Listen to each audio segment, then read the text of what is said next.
Olá para todos. Essa é a nossa segunda aula sobre a estrutura do planeta Terra. Nessa aula vamos ver o manto, as influências do manto sobre a crosta terrestre, o vulcanismo, terremotos, tsunamis e formação das montanhas.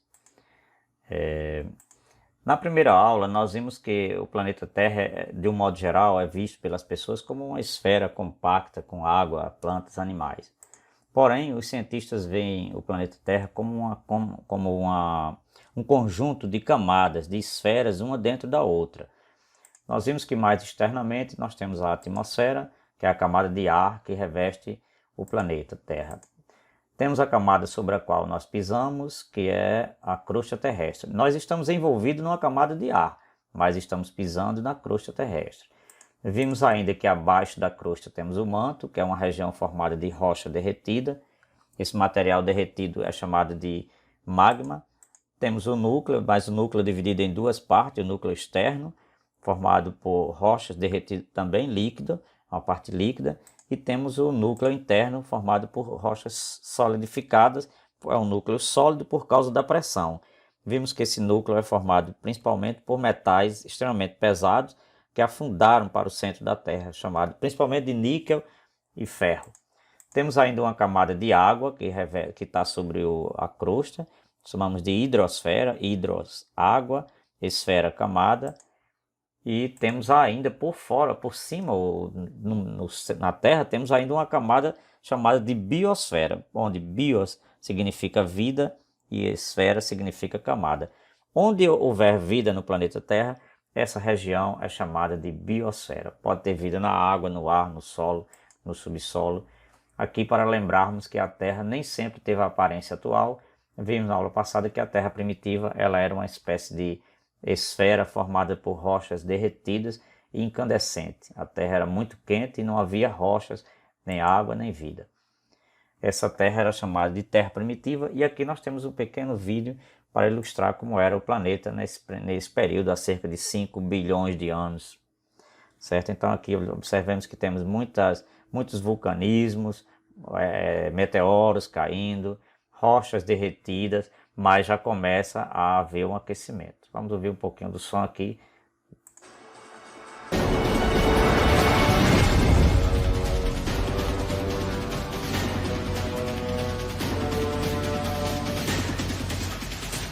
Até aqui nós vimos como era essa Terra primitiva.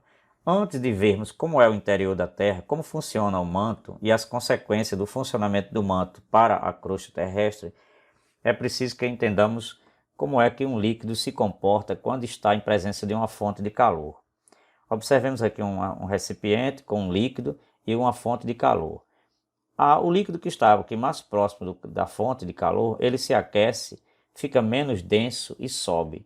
Aqui na superfície ele esfria e ele desce. O líquido fica mais denso e desce, menos denso sobe.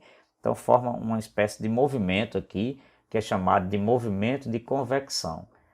E isso é importante para entendermos como é que se dá, como é que funciona o manto da Terra, porque é um local formado por rocha derretida e que vai apresentar esse movimento de convecção.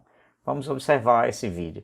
Só lembrando que esse movimento de convecção vai quebrar, como visto na aula passada, vai quebrar a crosta, gerando inúmeras placas sobre os quais estão os continentes. Vamos ver aqui esse pequeno vídeo. Observemos aqui. It happens because hot rock. A larva, o magma quente, ele sobe.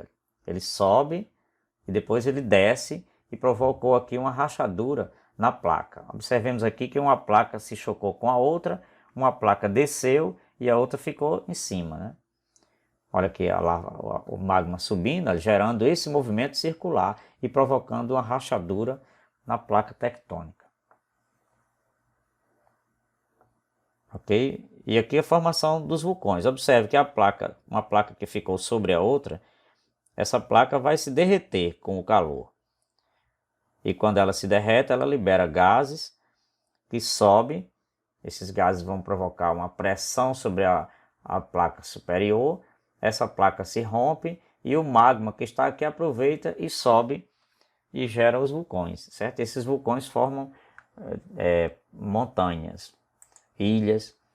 Aqui está dois exemplos de como isso se dá. Observa aqui, olha, o magma quente ele sobe, depois ele esfria e desce, mas quando ele sobe ele pode rachar a placa de cima, a crosta acima e gerar placas. E gerou aqui no caso uma grande rachadura. Esse outro slide também é a mesma coisa, ele é apenas mostrando aqui de maneira mais clara o movimento do magma, certo? A zona de alta temperatura aqui embaixo, né? Então o magma se aquece e sobe, depois ele esfria e desce. Quando eu digo esfria, se torna menos quente, não significa frio não, porque nós vimos que a temperatura aqui do magma é em torno de 2.000 graus. Consequências desse movimento do magma, do manto, sobre a crosta. Observe aqui, olha, as duas placas se chocaram. Uma placa ficou sobre a outra placa. Nós vimos no slide anterior que essa placa aqui derrete e perfura a placa de cima e produz aqui os vulcões. Mas pode haver também um deslizamento entre as placas, é o que se chama de movimento transformante. Aqui nós temos um movimento convergente, aqui transformante. Esse movimento transformante é o que produz os terremotos.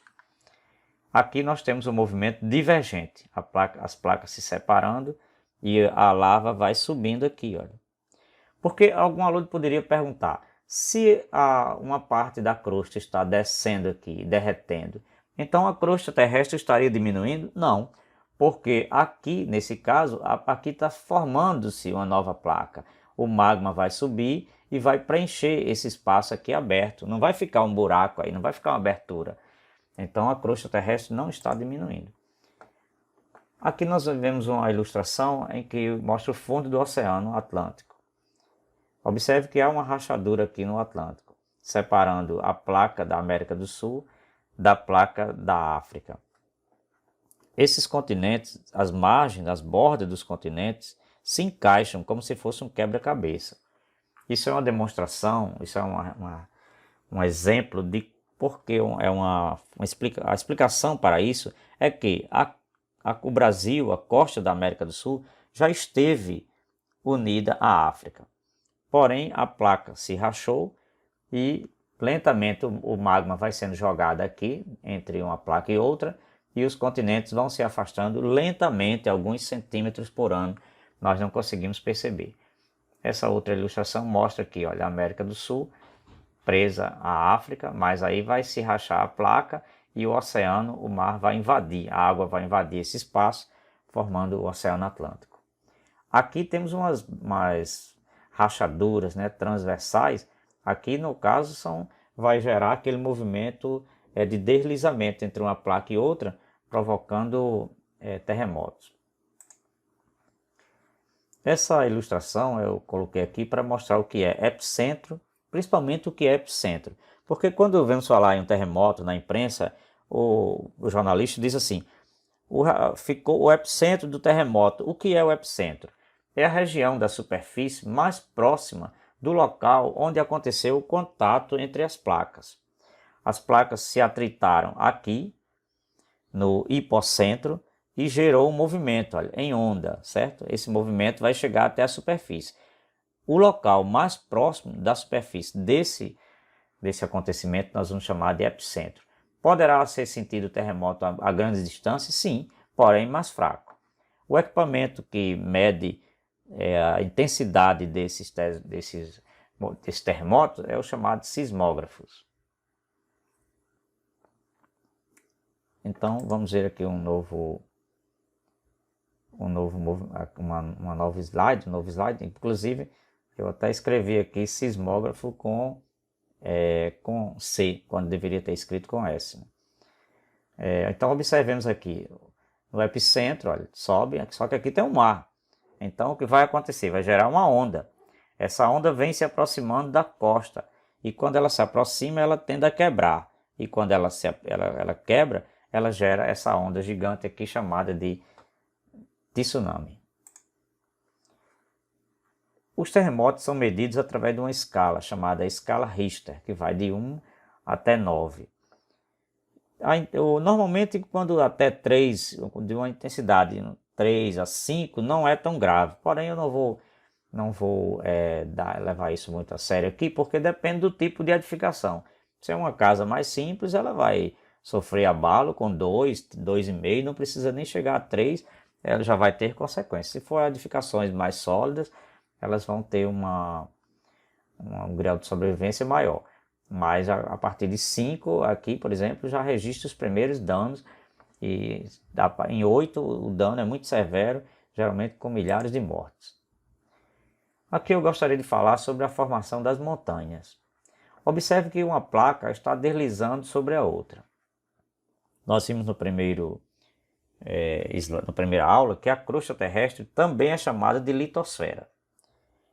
Quando essa placa ficou sobre a placa do continente, então aqui eu tenho uma placa oceânica, aqui eu tenho uma placa do continente.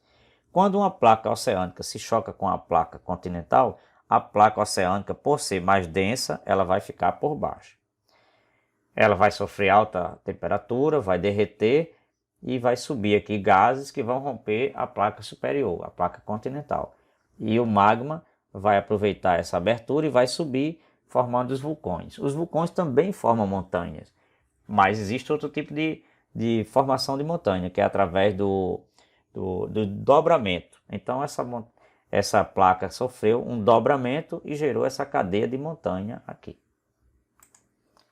Aqui está um exemplo de uma montanha, certo? Pontiaguda. Observe que essa montanha, se a montanha é pontiaguda, pessoal, eu perguntaria a vocês, é uma montanha jovem ou é uma montanha mais antiga?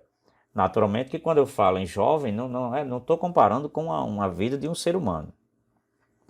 Nós chamamos de montanhas jovens quando elas têm até 60 milhões de anos. Então, naturalmente que essas montanhas pontiagudas, elas sofreram menos desgaste. Portanto, são montanhas mais jovens. Aqui temos uma foto do município Potiguar, do Rio Grande do Norte, em que aparece uma montanha, mas ela já aparece mais desgastada, certo? Então, é uma montanha mais antiga, como é o normal das montanhas do Brasil. Nós não temos montanhas muito altas, nem muito pontiagudas, porque o nosso relevo é um relevo mais antigo. Certo, pessoal? E aqui eu encerro esta videoaula.